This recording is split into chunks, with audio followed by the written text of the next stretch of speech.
때는 2023년 3월 2일 목요일 아침이야. 대강당 안에 여러 사람들이 분주하게 움직이고 단상 앞에는 플래카드가 걸려있어. 무슨 날일까? 입학식인가? 3월 2일에 대강당이면 입학식 아닐까? 맞아. 이날은 학교에 들어오는 새로운 구성원들을 환영하기 위한 입학식 날이었어. 광주교육대학교 역시 2, 3학번 새내기를 맞이하기 위해 스태프들이 정신없이 움직이고 있었지. 그때 대강당 입구에서 한 사람이 뭔가 소리치며 다급하게 뛰어와. 없어요! 이 주변 어디를 둘러봐도 신입생들이 안 보여요. 입학식 시작할 시간이 다 되어가는데 이걸 어떡하죠? 그게 무슨 소리야? 입학식 날에 주인공들이 사라졌다고? 아! 나 이 사건 알 것 같아. 오늘의 이야기는 바로 광주교육대학교. 광주교육대학교 2, 3학번 단체 실종 사건과 관련된 이야기.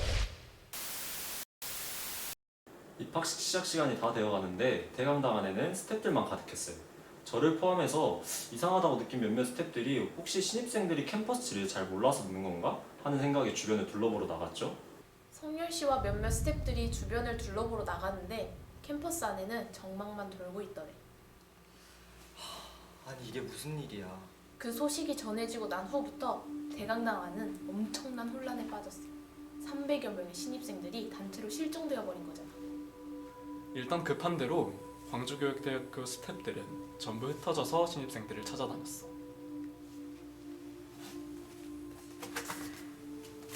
자, 지금부터는 이 광주교육대학교 지도를 보면서 설명해 줄게. 자, 성열 씨는 7번 건물에서 나와 곧장 학생들이 가장 많은 수업을 듣는 5번 건물인 인문사회관 앞으로 왔어.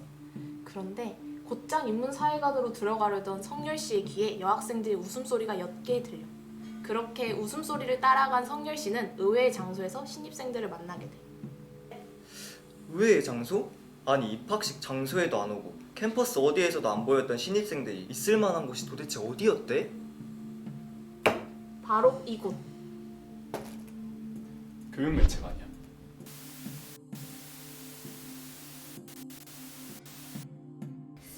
교육매체관? 약간 미디어 컴퓨터 관련해서 배우는 건물인가? 아니, 근데 신입생들은 왜 그곳에 있었던 거야? 궁금하지? 당시 실종되었다가 교육매체관에서 발견된 2, 3학번 신입생 현우 씨의 이야기를 직접 들어볼게. 실제 현장에 계셨던 분의 인터뷰라고? 와 역시 꼬꼬무. 어디서부터 이야기를 해야 할지. 저는 사실 교육매체관이 너무 좋아서 컴퓨터 교육과에 너무 가고 싶었어요. 그래서 입학식 장소로 가던 중에 매체관을 보고 홀린 듯이 그곳으로 향했던 것 같아요. 들어가 보니까 저 말고도 몇몇 신입생들이 있던데요? 아니, 매체관 하나만 보고 그 많은 신입생들이 짠 듯이 사라졌단 말이야? 좀 이상한데? 그리고 매체관이랑 컴퓨터 교육과는 또 어떤 관련이 있길래 현우 씨가 꼭 가고 싶어 하셨던 걸까? 혼란스럽지? 방금 본 내용 외에도 현우 씨는 인터뷰에서 아주 많은 말씀을 해주셨어. 그리고 우리가 현우 씨의 인터뷰 내용을 바탕으로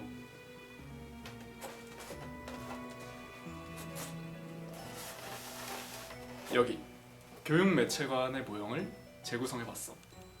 먼저 매체관의 외관을 살펴볼게. 3층으로 구성되어 있어. 아까 매체관과 컴퓨터 교육과가 어떤 관련이 있는지 궁금하다고 했지? 이제부터 알려줄게. 광주교육대학교는 각 과별로 사물함이 있는 위치가 전부 달랐어. 그리고 컴퓨터 교육과는 이 매체관 3층에 학생들을 위한 사물함이 마련되어 있지. 또 3층에 있는 컴퓨터실은 컴퓨터 교육과 학생이라면 언제든지 자유롭게 사용할 수가 있어서 급하게 컴퓨터를 사용해야 할 일이 생겨도 당황할 필요가 없었대. 와 그거 정말 엄청난 장점이네. 중요한 과제를 잊고 있다가 부랴부랴 가서 완성한 학생들도 많긴 하겠다. 맞아. 그런 소식이 자주 전해져 오곤 했대. 자, 그럼 이제 2층으로 내려가 볼까? 2층에는 당시 광주교육대학교에서 가장 최근에 단장한 공간인 미래교육센터가 있었어. 그곳에서는 혼자 공부하고 싶을 때, 조별과제나 회의가 있을 때 등 공간이 필요할 때 노트북과 크기에 맞는 방을 빌려 사용할 수 있었대. 이렇게나 좋은 공간이 매체관에 있으니 당연히 컴퓨터 교육과 학생들에게 접근성이 좋을 수밖에 없었겠지? 아, 이제 현우 씨가 했던 인터뷰 내용이 점점 이해되는 것 같아. 컴퓨터 교육과 학생들 좀 부러운데? 여기서 끝이 아니야.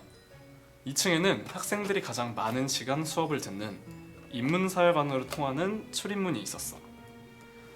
그리고 1층으로 내려가 보면 역시 실기와 미술 수업이 많이 있는 미술실과관으로 난 출입문이 또 있었대. 1층으로 나오면 바로 미술실과관, 2층으로 나오면 바로 인문사회관이 위치한 셈이니 컴퓨터 교육과 학생들이 자주 드나드는 매체관은 학교 생활을 하는 데 있어 정말 편리한 공간이었어. 와, 이렇게 들어보니까 매체관으로 찾아간 신입생들이 정말 성견지명이 있었네. 자, 뜻밖의 매체관에서 신입생들을 다수 발견한 성열 씨는 혹시나 하는 마음에서 서둘러 다른 장소로 발길을 돌렸어. 그리고 도착한 곳에서 민주 씨를 비롯해 몇몇 신입생들을 발견할 수 있었는데 이 장소가 어딘지 알아보기 전에 민주 씨 이야기를 조금 들려줄게. 민주 씨는 처음 대학에 와서 새로운 분위기에 적응할 수 있을지, 꿈꾸던 대학 로망을 실현할 수 있을지 막연하게 고민하던 학생이었어. 아, 그리고 지독한 길치였어. 민주 씨는 어디서 발견되었을까? 글쎄, 난 전혀 모르겠어. 길을 잃고 어딘가에 혼자 앉아있지 않았을까? 놀랍게도 실종된 신입생 민주 씨는 이 학생회관 3층에 있는 3층에 있는 컴퓨터 과방에서 발견됐어. 컴퓨터가 과방? 진정해, 진정. 거기를 어떻게 알고? 아니 그보다 도대체 어떻게 들어간 거래? 아까 이야기했듯이 민주 씨는 지독한 길치였어. 입학식 장소를 제대로 찾아가지 못하고 학생회관 앞쪽에서 그만 길을 잃고 마는 거지. 그러다 우연히 컴퓨터과 선배들이 민주 씨를 발견하고 과방으로 데려가서 따뜻한 음료와 간식을 챙겨준 거래. 와, 진짜 마음이 따뜻해진 이야기다. 근데 처음 보는 선배하고 과방에서 조금 어색하지 않았을까? 놀랍게도 전혀 그렇지 않았대. 우리 꼬꼬무가 당시 컴퓨터과 과방에 있던 민주 씨와 컴퓨터과 선배들이 나눈 대화 녹음본을 어렵게 입수했어. 그래 따뜻하게 입고 다녀야 돼. 감기 걸리는 거 들어서. 뭐 다 같은 학번이신 거예요? 저희요? 아니요. 저희 다 다른 학번이에요.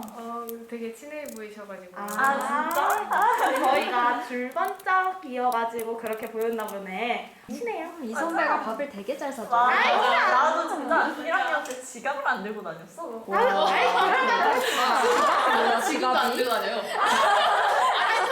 그리고 애들 왜 그래? 시험 때 너무 도움되지 않아? 와, 진짜. 와, 음성만 듣고 있지만 훈훈한 분위기로 이야기하는 사람들이 눈앞에 보이는 것 같아. 그렇지? 현장에 있었던 민주 씨의 인터뷰를 마저 들어보자. 당시 컴퓨터과 과방에서 제가 선배들이랑 나눴던 대화가 컴과를 선택하게 되는데 큰 도움이 된 것 같아요. 특히 선배들이 소개해준 것 중에 줄번짝 제도라는 게 있었는데 그게 2학년 선배들뿐만이 아니라 3, 4학년 선배들까지 계속 교류를 할 수 있어서 그것도 큰 메리트가 있는 것 같고요. 지금 생각해보면 학생회관에서 길을 잃었던 게 오히려 다행이었죠. 대부분의 학생들은 민주 씨와 현우 씨처럼 매체관이나 컴퓨터 교육과 과방에서 발견되었어. 하지만 여전히 발견되지 않은 학생들이 남아있었어. 아직도? 그럼 나머지 신입생들은 어디로 간 거야? 세 번째로 많은 신입생들이 발견된 곳은 여기. 12번 건물 체육관이었어. 어? 체육관이라고? 와, 진짜 상상도 못했어. 체육관? 완전 뜻밖의 장소인데? 역시 그렇지. 신입생들이 어떻게 체육관에서 발견되었는지 그 궁금증을 해결하기 위해 당시 실종되었다가 체육관에서 발견된 진혁 씨의 이야기를 들어봤어. 그때는 제가 신입생이어서 학교에 대해 잘 몰랐거든요. 제 기억으로는 체육관 앞에를 지나가고 있었는데 갑자기 이렇게 꽁이 굴러들어온 거예요. 그래서 그냥 저도 모르게 주웠어요. 근데 어떤 분이 와서 막 고맙다고 인사하면서 같이 하자고 그러더라고요. 그래서 저도 한번 해보고 싶어가지고 바로 한다고 했어요. 사실 그 시간에 체육관에서는 컴퓨터과 소모임 베컴이 모여 한창 배구 게임을 하고 있었어. 공을 주워준 진혁 씨도 얼떨결에 그 사이에서 배구를 하게 되었다고 해. 사건의 자세한 내막을 당시 진혁 씨와 함께 배구했던 다운 씨의 이야기를 통해 들어볼게. 그때 저희가 한창 체육관에서 배구를 하다가 실수로 공이 높게 떠서 바깥쪽으로 공이 나간 적이 있어요. 근데 마침 입구 쪽에 신입생으로 보이시는 분이 그걸 주워주시더라고요.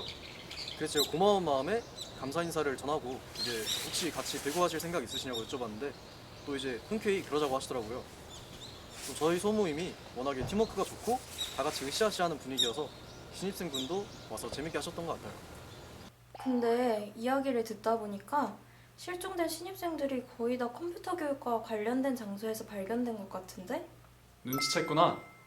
맞아.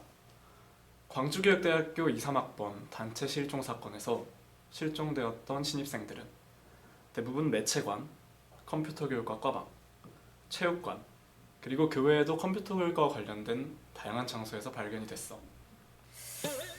그럴 수가 있나? 도대체 컴과에 어떤 매력이 있길래 이렇게 유례없는 일이 일어난 거지? 그래서 이런 일이 일어난 이유가 무엇이라고 생각하는지 당시 컴퓨터 교육과 21학번 재학생이었던 다정 씨의 이야기를 한번 들어봤어. 옛날부터 컴퓨터 교육과는 쭉 인기 있는 과였어요. 일단 이공계 장학금이 큰 메리트라고 생각해요. 이공계 장학금을 받을 수 있는 과가 수학, 과학, 컴퓨터 이렇게 세 과밖에 없거든요. 그리고 장학금도 장학금이지만 교수님 운이 정말 좋기로 유명했어요. 까다로운 교수님들의 수업을 피할 수 있었거든요. 그래서 덕분에 조금이나마 편한 학교 생활을 할 수 있었죠. 그리고 제가 학교를 다녔던 1학번, 2학번 때는 성비가 모두 1대1이었기 때문에 과 분위기도 덕분에 좋았던 것 같아요. 그리고 과잠 색도 어느 옷에나 잘 어울리는 밝은 베이지색이어서 과잠 때문에 컴퓨터과를 선택했다는 동기들도 많았어요. 와, 컴퓨터과는 들으면 들을수록 장점밖에 없는 것 같아. 이러니까 이상학번 신입생들이 모두 컴과에 푹 빠졌지. 아직 놀라긴 일러. 컴퓨터과가 숨겨둔 비장의 무기가 하나 더 있거든. 마저 들어보자. 무엇보다 컴과 최고의 장점은 졸업 논문을 쓸 필요가 없다는 거였어요. 교수님과 함께 수업 시간에 교육용 프로그램만 만들면 됐거든요. 저 같은 경우에도 사실 문과였고 컴맹이었어서 이 수업을 따라갈 수 있을까 걱정이 많았었는데 막상 와보니 문과 친구들도 많았고 수업 따라가기에도 그리 어렵지 않았던 것 같아요. 그리고 2023년 같은 경우에는 미디어나 AI 같은 소프트웨어 교육이 핫했던 시기잖아요. 그래서 2, 3학번 신입생들에게 시대 흐름에 걸맞는 전망이 좋은 과라고 보여졌을 거라고 생각해요. 이야, 진짜 흥미진진한 이야기였다. 2023년 초를 뜨겁게 달궜던 사건인데 이렇게 들으니까 또 진짜 색다른 것 같아. 다정 씨의 이야기까지 들어보니까 신입생 실종 사건은 당시 컴과의 엄청난 파급력이 물론 재미있는 해프닝이지 않았나 하는 생각이 들어. 사실 이 같은 사건은 어쩌면 예견되었던 것일지도 몰라. 19, 20, 21, 심지어 22학번 때까지도 컴퓨터 교육과의 인기는 꾸준히 높았으니까. 그럼에도 당시 2, 3학번 단체 실종과 같은 초유의 사태는 누구도 예상하지 못한 부분이었어. 우리가 준비한 이야기는 여기까지야.